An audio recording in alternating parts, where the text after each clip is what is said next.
नमस्कार, मैं आपकी हिंदी अध्यापिका सुदेश चौधरी और आज हम करने जा रहे हैं हमारी हिंदी व्याकरण का एक विषय जो कि है कारक। तो चलिए आज हम कारक को समझने का प्रयास करते हैं। सबसे पहले हम जानने की कोशिश करते हैं कि कारक कहते किसे हैं। संज्ञा या सर्वनाम का क्रिया के साथ संबंध जोड़ने वाले शब्द कारक कहलाते हैं। तो चलिए, कारक के कितने भेद होते हैं? कारक के 8 भेद होते हैं। देखिए आपके सामने है, कारक के 8 भेद होते हैं। कौन कौन से? जैसे कर्ता कारक, कर्म कारक, करण कारक, संप्रदान कारक, अपादान कारक, संबंध कारक, अधिकरण कारक और संबोधन कारक। अब हम जो कारक हैं उनकी एक एक विभक्ति चिन्ह होते हैं। उन चिन्हों के माध्यम से ही मतलब हम जो व्याकरण के तौर पर उन्हीं चिन्हों का प्रयोग करते हैं जो हमारे वाक्य को एक व्यवस्थित तरीके से व्यवस्थित करती है, जिससे हम उसे ठीक से समझ पाते हैं, ठीक से बोल पाते हैं। वो देखिए किस तरह से, जैसे कर्ता ने जो परसर्ग है वो है ने, जो क्रिया को करने वाला होता है। इसको हम आगे विस्तार से जानने का प्रयास करेंगे। कर्म को जिस पर क्रिया का फल पड़ता है, करण से के द्वारा जिसके द्वारा काम किया जाता है, जो साधन होता है, तो उसमें करण से या के द्वारा आता है परसर्ग। संप्रदान के लिए को या से जिसके हित के लिए क्रिया किया जाता है, यानी जिसके लिए काम किया जाता है। अपादान से अलग होने से, जिससे अलग होने का भाव प्रकट होता है। संबंध का के, की, रा, री, ना, ना, नी क्रिया के अतिरिक्त अन्य पदों के संबंध बनाने के लिए, मतलब दूसरे जो पद है उनके साथ भी ये संबंध बनाते हैं और उसके साथ क्रिया के साथ भी इसका संबंध होता है। अधिकरण में पर क्रिया करने का स्थान, जिस स्थान पर क्रिया होती है वहाँ पर अधिकरण जो परसर्ग हैं वो पाए जाते हैं। संबोधन, हे, अरे जैसे जिस संज्ञा को संबोधित किया जाता है वो संबोधन कारक होते हैं। इस प्रकार से हमने यहाँ पर जाना कि कारक के कितने भेद होते हैं? 8 भेद होते हैं। उसके परसर्ग होते हैं जिनको विभक्ति चिन्ह भी कहा जाता है। अब देखिए, जो संज्ञा या सर्वनाम के संबंध, क्रिया या दूसरे शब्दों से बताने के लिए उनके साथ जिन चिन्हों का प्रयोग किया जाता है, किन चिन्हों का, जैसे कि ने, को, से, के द्वारा, के लिए, अलग, ये सारे जो हैं वो परसर्ग है या विभक्ति चिन्ह कहलाते हैं। इन सभी को क्या कहते हैं? परसर्ग कहलाते हैं या विभक्ति चिन्ह कहते हैं। ये था हमारे कारक। अभी हमने जाना कारक किसे कहते हैं और कारक के कितने भेद होते हैं। जो 8 भेद होते हैं वो आपके सामने हैं, जो अभी अभी हमने पढ़े हैं। लेकिन अब हम इन भेदों को विस्तार पूर्वक जानने का प्रयास करते हैं। चलिए आरंभ करते हैं। कारक का पहला भेद है कर्ता कारक। वाक्य में जिस संज्ञा या सर्वनाम शब्द के द्वारा क्रिया करने वाले का बोध होता है उसे कर्ता कारक कहते हैं। कहने का भाव ये है कि जिस संज्ञा या सर्वनाम से हमें पता चलता है कि इसमें क्रिया कर कौन रहा है वाक्य में, उसे कर्ता कारक कहते हैं। जैसे कि देखिए उदाहरण है, अनिल ने कविता सुनाई, मितेश क्रिकेट खेल रहा है। अब देखिए इन दोनों में जो कर्ता है, जो आपको नीले रंग में दिखाए गए हैं वो कर्ता है। उसमें एक में कर्ता ने कारक आया है और एक में ने कारक नहीं आया है। लेकिन अगर पहले हम ये बात करते हैं कि इसमें पता कैसे लगे कि कर्ता कारक है या नहीं, तो हम इसमें कौन और किसने लगाकर प्रश्न करते हैं तो हमें कर्ता कारक का पता लग जाता है। देखिए उदाहरण के तौर पर, अनिल ने कविता सुनाई। कौन? कविता कौन सुनाई? किसने सुनाई कविता? किसने सुनाई? अनिल ने। यानी कारक कौन है यहाँ पर? कौन सा कारक है? कर्ता कारक है।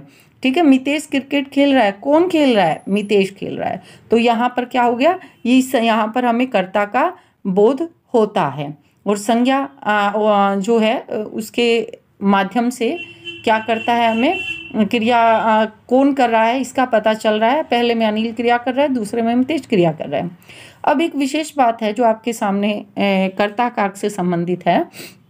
देखिए कभी कभी कर्ता कारक में विभक्ति चिन्ह ने का प्रयोग नहीं होता। जैसे राधा नृत्य कर रही है। अब यहाँ पर राधा ने नृत्य नहीं कहा, राधा नृत्य कर रही है। यहाँ पर कर्ता कारक राधा ही है, लेकिन यहाँ पर ने का प्रयोग नहीं हुआ। अब ये क्यों नहीं हुआ? इस वाक्य में राधा कर्ता है, लेकिन ने विभक्ति का प्रयोग इसलिए नहीं हुआ क्योंकि यह वाक्य अकर्मक क्रिया है। पहली बात कि यह वाक्य अकर्मक क्रिया है। अगर क्रिया अकर्मक है तो वहां पर ने विभक्ति का चिन्ह का प्रयोग नहीं होगा। अब दूसरी बात क्या है कि ने विभक्ति का चिन्ह का प्रयोग कब और नहीं होगा? दूसरी बात है कि जब जो वाक्य है वो कब होगा, वर्तमान में है या वाक्य भविष्य के लिए है, तो वहां पर भी विभक्ति चिन्ह का प्रयोग नहीं होगा। वाक्य जब भूतकाल में होगा तो विभक्ति चिन्ह का प्रयोग होगा, ने विभक्ति चिन्ह का प्रयोग होगा। लेकिन अगर वाक्य में विभक्ति चिन्ह नहीं है और हमें कारक का पता लगाना है तो हम कौन और किसने जो प्रश्न है वो कर कारक का पता लगा सकते हैं। अब हम बात करते हैं हमारे दूसरे कारक के दूसरे भेद की, वो है कर्म कारक। वाक्य में क्रिया का फल कर्ता पर न पड़कर जिस अन्य संज्ञा या सर्वनाम पर पड़ता है उसे कर्म कारक कहते हैं। देखिए, क्रिया का फल किस पे नहीं पड़ेगा? कर्ता पर नहीं पड़ेगा। यहाँ कर्ता है वो मुख्य नहीं होगा, यहाँ पर कर्म है वही मुख्य होगा। उदाहरण के तौर पर देखिए, मैंने पौधों को पानी दिया, मामा जी दिल्ली गए। अब यहाँ पर जो दिल्ली गए हैं वो वहाँ पर जो प्रश्न हमें लगाना है वो प्रश्न यहाँ पर नहीं लग रहा। तो हम प्रश्न लगाकर कैसे पता लगा सकते हैं? हम यहाँ पर प्रश्न लगाते हैं क्या और किसको। जैसे कि मैंने पौधों को पानी दिया, किसको पानी दिया? पौधों को। जो पौधे हैं वो आपका कर्म है, तो यहाँ पर मुख्य क्या हुआ? कर्म मुख्य हुआ। तो यहाँ पर कौन सा कारक हुआ? कर्म कारक हुआ। इस तरह से हमें ध्यान रखना है कि जहां पर कर्ता मुख्य नहीं होकर कर्म मुख्य होगा, जहां पर जो बल है वो कर्म को मिल रहा है, तो वहां पर कौन सा कारक होगा? कर्म कारक होगा। और कर्म कारक में आपको विभक्ति क्या मिलेगी? को विभक्ति। आपको क्या विभक्ति मिलेगी? को विभक्ति आपको कर्म कारक में मिलती है, क्योंकि कर्ता ने कर्म को, कर्म से कर्ता ने कर्म को, जो काम है वो कर्म को मतलब कर्म के लिए किया है, कर्म के द्वारा किया है। आगे देखिए, इसमें कुछ अपवाद होते हैं, जो हमारी व्याकरण होती है इस पे कुछ अपवाद होते हैं कि मतलब जैसे हमें कहा कि को विभक्ति चिन्ह मिलेगा, लेकिन तुरंत बाद हमें समझ आता है कि कहीं पर को विभक्ति चिन्ह हमें नहीं मिलता। वहां क्या कारण होता है? ध्यान से देखिए, कर्म दो तरह के होते हैं, अप्राणीवाचक कर्म और प्राणीवाचक कर्म। अप्राणी क्या होता है? जो निर्जीव होता है, जो सांस नहीं लेता। अगर उसके लिए कर्म हो रहा है तो वो अप्राणीवाचक कर्म में आ जाएगा। प्राणीवाचक कर्म जो सांस लेता है, जो सजीव है, तो वो प्राणीवाचक में आ जाएगा। अप्राणीवाचक कर्म के साथ को विभक्ति नहीं लगती। यानी अगर आप क्या और कौन का आप क्या का प्रश्न करते हैं और इसके अलावा किसको का प्रश्न करते हैं और उसके बाद आपको उसका उत्तर नहीं मिलता, उत्तर मिलता है लेकिन वहां पर को विभक्ति चिन्ह नहीं दिखता, तो मतलब वहां पर अप्राणीवाचक विभक्ति आपको कर्म मिलेगा। कैसे? देखिए, नानी कहानी सुनाती है, यहाँ पर अप्राणीवाचक कर्म है। नानी ने बच्चों को बुलाया, यहाँ पर प्राणीवाचक कर्म है, यानी जो कहानी है वो अप्राणीवाचक है, तो यहाँ पर को विभक्ति चिन्ह नहीं मिला। लेकिन आपने प्रश्न किया क्या सुनाती है? कहानी, आपको उत्तर मिला, तो मतलब यहाँ पर कौन सा कर्म है? कर्म कारक है। ठीक है। इसके बाद है बच्चों, नानी ने बच्चों को बुलाया, किसको बुलाया? बच्चों को, तो यहाँ पर क्या है? कौन सा कारक है? कर्म कारक है, लेकिन यहाँ पर प्राणीवाचक है। इन वाक्यों में कहानी अप्राणीवाचक कर्म है और बच्चे प्राणीवाचक कर्म है। कुछ वाक्यों में एक साथ दो कर्म भी होते हैं। ऐसे वाक्यों में अप्राणीवाचक कर्म मुख्य कर्म होता है और प्राणीवाचक कर्म गौण भी होता है। गौण होता है मुख्य कर्म। अगर आप में दो कर्म दिए गए हैं तो उसमें से मुख्य कर्म कौन सा होगा? उसमें से अप्राणीवाचक जो कर्म होगा जिसके साथ आपको विभक्ति चिन्ह नहीं मिलेगा वही आपका मुख्य कर्म होगा, और जो प्राणीवाचक है जिसके साथ विभक्ति चिन्ह आपको मिल रहा है वो आपका गौण यानी कि दूसरा जो मुख्य नहीं होगा वो विभक्ति चिन्ह होगा। हमारा जो कारक है उसका तीसरा भेद है करण कारक। क्रिया को करने से कर्ता जिस साधन की सहायता लेता है उसे करण कारक कहते हैं, मतलब जिसके माध्यम से काम होता है। जैसे कि मीरा ने पेन से कविता लिखी, पत्र के द्वारा सूचना मिलते ही वह आ गया। किससे और किसके द्वारा शब्द लगाकर हम प्रश्न कर सकते हैं और जिससे हम करण कारक का पता भी लगा सकते हैं। जैसे मीरा ने पेन से कविता लिखी, किससे कविता लिखी? पेन से। किसके द्वारा लिखी? पेन के द्वारा। पत्र के द्वारा सूचना मिलते ही वह आ गया, किसके द्वारा सूचना मिली? पत्र के द्वारा। तो यहाँ पर माध्यम हमें पता चलता है। कई बार करण कारक में परसर्ग से के द्वारा का प्रयोग नहीं होता। ऐसी स्थिति में किससे, किसके साथ या किसके द्वारा लगाकर प्रश्न करने से उत्तर प्राप्त किए जाते हैं। यानी ऐसी स्थिति जहाँ पर आपको से परसर्ग दिखाई नहीं दे रहा, लेकिन आपको लग रहा है कि यहाँ पर किसी माध्यम का प्रयोग किया गया है, तो ऐसी स्थिति में आप किससे और किसके द्वारा प्रश्न अगर आप करेंगे तो आपको उसका सही उत्तर मिलेगा और उस उत्तर से आप पता लगा सकते हैं कि ये करण कारक है या कोई अन्य कारक है। तो इस प्रकार से जो माध्यम की बात करता है उसे क्या कहेंगे? करण कारक। माध्यम जिसके द्वारा आप क्रिया करेंगे उस माध्यम की बात करता है उसे कहेंगे हम करण कारक। कारक का हमारा अगला भेद है संप्रदान कारक। कर्ता जिसके लिए कोई कार्य करता है या जिसे कुछ देता है, इसका पता जिस शब्द से चलता है उसे संप्रदान कारक कहते हैं। जिसके लिए कार्य करता है और या जिसे कुछ देता है उसका पता चलता है उसे संप्रदान कारक कहते हैं। जैसे कि पिताजी ने बेटे के लिए खिलौने खरीदे। यहाँ पर जो खिलौने हैं वो किसके लिए खरीदे? पिताजी ने वो बेटे के लिए खरीदे।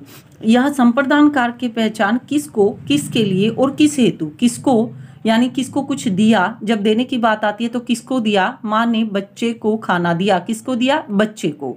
और किसके लिए कोई काम जो किया गया वो किसके लिए किया गया? बेटे के लिए। और किस हेतु, किस कारण से किया गया? अगर वहाँ जहाँ पर इन सभी का जिक्र होता है तो वहाँ पर संप्रदान कारक माना जाता है। यहाँ पर ये ध्यान देने की बात है कि कर्ता जिसके लिए कोई कार्य करता है, अब यहाँ पर के लिए आना आवश्यक है। यहाँ पर क्या आता है? के लिए। तो जहाँ पर भी के लिए आता है और अगर नहीं आता है तो वहाँ पर हम प्रश्न कर कर उस संप्रदान कारक का पता लगा सकते हैं।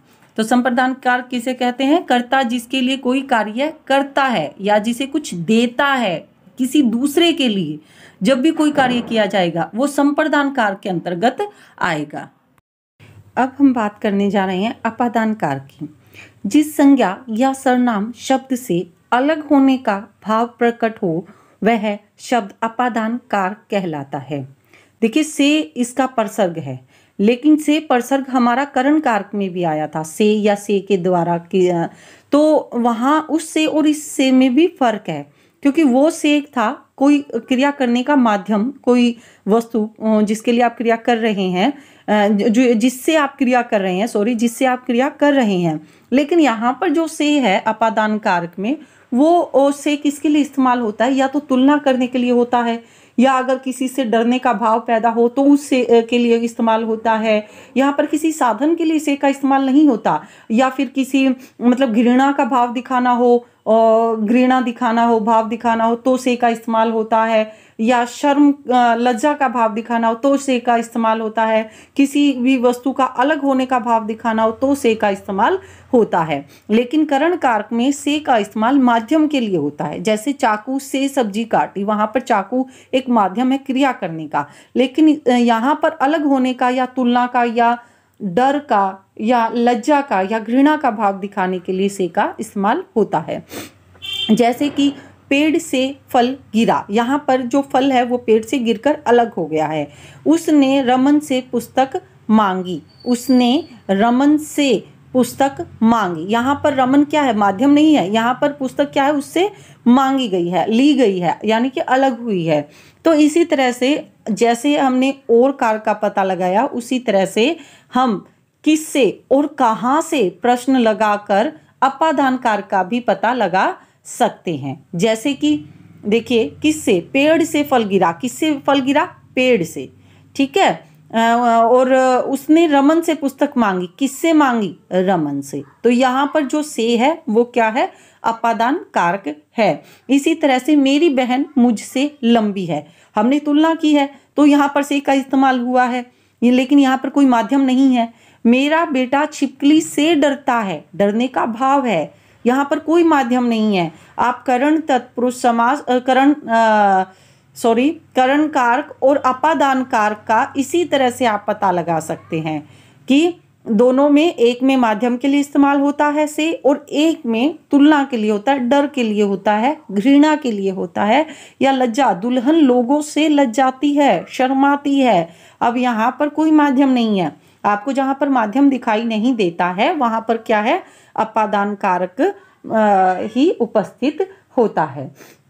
ये कारक हमारे समास में भी आते हैं। हमने अभी कुछ ही समय पहले समास किए थे जिसमें ये सारे कारक थे, 8 कारक थे, जिसमें से 6 कारक समास में इस्तेमाल होते हैं। जबकि जो कर्ता कारक है और जो संबोधन कारक है वो हमारा जो समास है उसमें इस्तेमाल, तत्पुरुष समास में इस्तेमाल नहीं होता।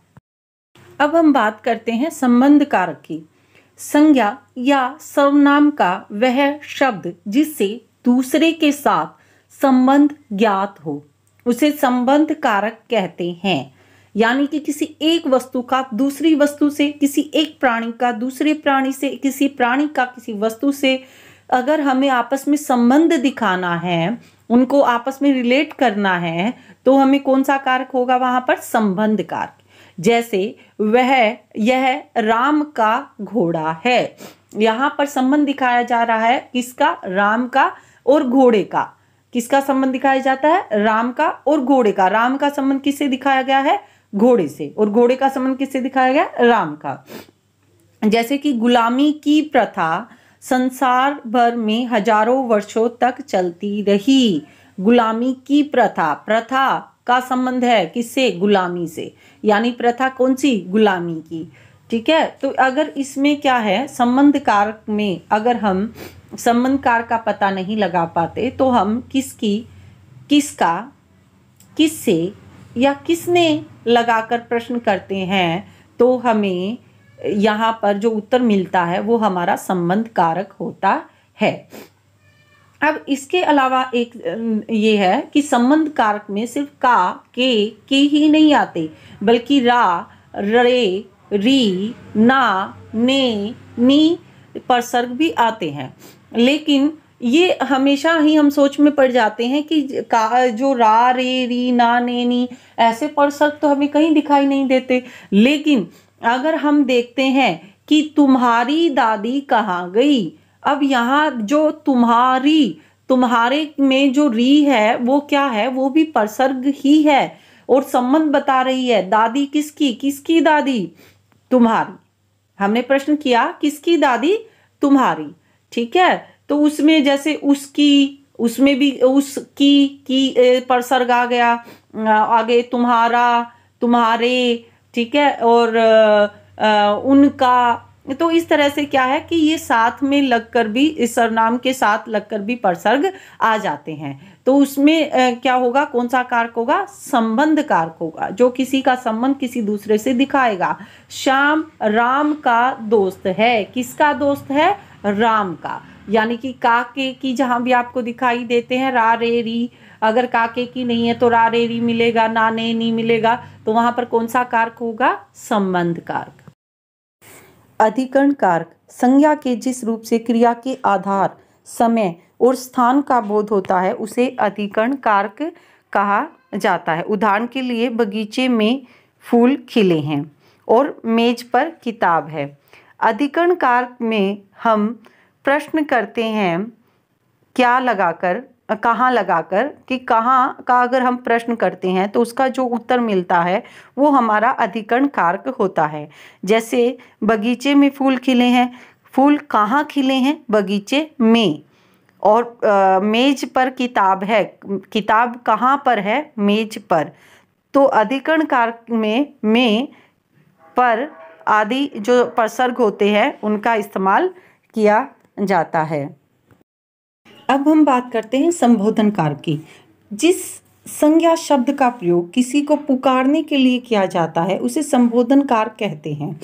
देखिए संबोधन कारक तो बहुत ही आसान होता है, जिसमें आपको विस्मयादि बोधक का जो चयन है वो भी आपको हमेशा मिलता है, उसकी पहचान सबसे सरल होती है। साथ ही इसमें अरे बेटा यानी कि एक विस्मयादि बोधक का जो भी शब्द है वो आपको संबोधन कारक का ज्ञान करवाता है। तो संबोधन कारक जैसे कि देखिए उदाहरण आपके सामने दिए गए हैं। अरे बेटा ये तुम क्या कर रहे हो, बच्चों मेरी बात सुनो। यानी कि आपको एक ही ध्यान रखना है, जिसमें संबोधित किया जाता है किसी को और जिसमें किसी को संबोधित किया जाता है वहाँ विस्मयादि बोधक आपको चिन्ह अवश्य मिलेगा, और जहाँ विस्मयादि बोधक चिन्ह मिलेगा वही आपका संबोधन कारक भी होगा। इस तरह से हमने जो कारकीय है 8 भेद पर विस्तार पूर्वक चर्चा की। अब आपके सामने है करण कारक और अपादान कारक में अंतर होता है, जो कि मैं आपको वीडियो में पहले भी इस पे चर्चा कर चुकी हूँ। जैसे कि देखिए करण कारक और अपादान कारक दोनों में से विभक्ति का प्रयोग होता है, लेकिन दोनों का जो कारण होता है वो अलग होता है। क्योंकि देखिए करण कारक एक माध्यम होता है और अपादान कारक में अलग होने का बोध होता है, या तुलना होती है, या लज्जा का भाव होता है। कहने का अर्थ ये है कि अपादान कारक में आपको कार्य को करने का माध्यम नहीं मिलेगा, सिर्फ और सिर्फ एक भाव ही आपको अपादान कारक में मिलेगा, जिससे कि आप उसका सही से पता लगा सकते हैं। कुछ उदाहरण आपके सामने दिए गए हैं, जैसे कि चित्रकार पेंसिल से चित्र बनाता है, पेड़ से पत्ते गिर गए। अब यहाँ पर पेंसिल है, माध्यम है काम करने का, हवाई जहाज से माध्यम है यहाँ से वहाँ जाने का, लेकिन दूसरी तरफ पेड़ से पत्ते गिर गए, यहाँ अलग होने का भाव है। हिमालय से नदी निकलती है, यहाँ भी अलग होने का भाव है। यहाँ पर किसी भी प्रकार का माध्यम वाक्य में दिखाई नहीं देता। तो इस प्रकार से आप करण कारक और अपादान कारकों में अंतर कर सकते हैं और उससे अच्छे से उसकी पहचान भी कर सकते हैं। आशा करती हूँ आज के जो कारक हैं हमारे आप सबको समझ आए होंगे। इसे एक बार 2 बार आप सुनोगे, साथ में अपनी पुस्तक को भी पढ़ोगे और साथ में कुछ अभ्यास कार्य भी करोगे, तो उससे आपको जो